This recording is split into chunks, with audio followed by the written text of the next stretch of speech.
Okay, so here's an interesting water fact. Let me check if my water is around. Right, so it's here. Did you know that if you're dehydrated, your skin tends to be more vulnerable to skin disorders and wrinkles? Yes, that's why I'm always advising you guys to make sure you take enough water before you start the day, during the day, and in your day-to-day activities. It really helps. So Infinix announced 3 devices, which is the Infinix Note 12, the Infinix Hot 12 series, and the Infinix Smart 6 HD. In today's video, we'll take a look at the Infinix Note 12 and what it has to offer. I'm Delpy, and welcome to Bytes Unlocked. Now, in subsequent videos, we'll be hitting on the other devices, which is the Hot 12 and the Smart 6 HD. So if you're a follower or a subscriber and you enjoy content like this, hit the like button. So right out of the bat, the design on the Infinix Note 12 looks quite similar to a brand I know, but I'm not going to do that in this video because I didn't come here to criticize how cool the design looks like. That camera bump style, very, very enticing. We'll go ahead and move on to the display, which is a 6.7-inch AMOLED display with 1000 nits of peak brightness. If you're somebody who knows me, you do know I'm very keen on peak brightness, especially on devices, because I'm mostly outdoors. I'm not mostly outdoors, but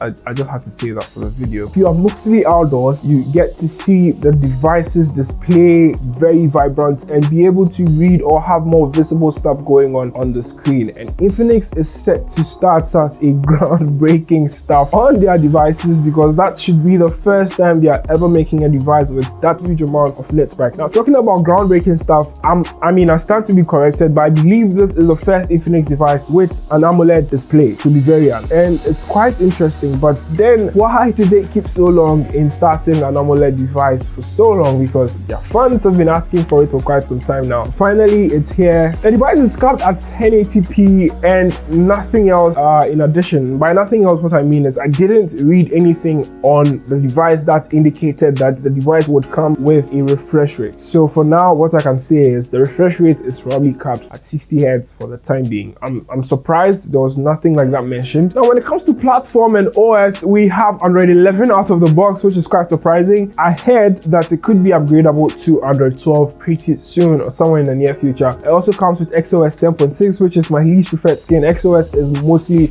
not what I really love. Amongst all the skins on Android operating systems, XOS is my least preferred, but I'm hoping that this time around there are more improvements, changing the icon style and look, and the overall UI should mostly get an overhaul, because I'll really be glad to see something more exciting when it comes to XOS 10.6, and I really don't know what animal they're calling it this time around. Other segments include 2 RAM variants and 2 storage variants, which is 4 and 6 GB RAM respectively, and 128 and 64 GB of internal storage respectively. Now, depending on which one you'd want to go for, that would be based on your pockets, because definitely the storage size would determine how pricey the device would get. So far, I've heard something around 100 euros. Either way, this device has managed to keep a micro SD card slot and a headphone jack for you guys. So yes, it's 2022 and we still have a micro SD card slot and a headphone jack on a smartphone, which is the Infinix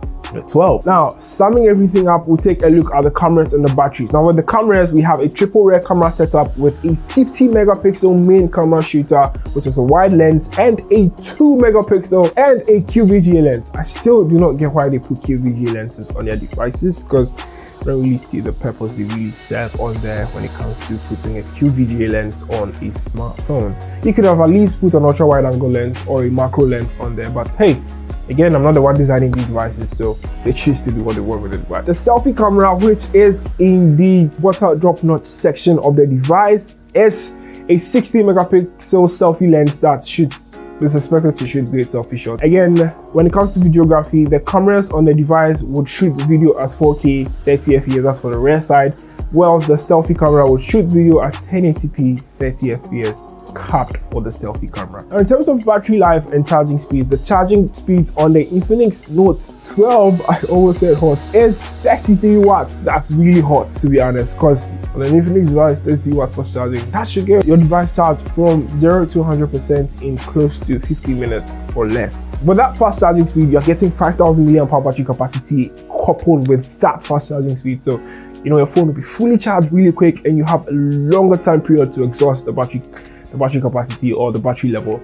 and that is great, to be very honest. I'm really loving the improvement on this particular Note device. I'm yet to have my hands on it, so these are basically spec sheets or specs on paper, and I'm hoping that one day somehow Infinix would say, hey Delpy, thanks for the advice for a review.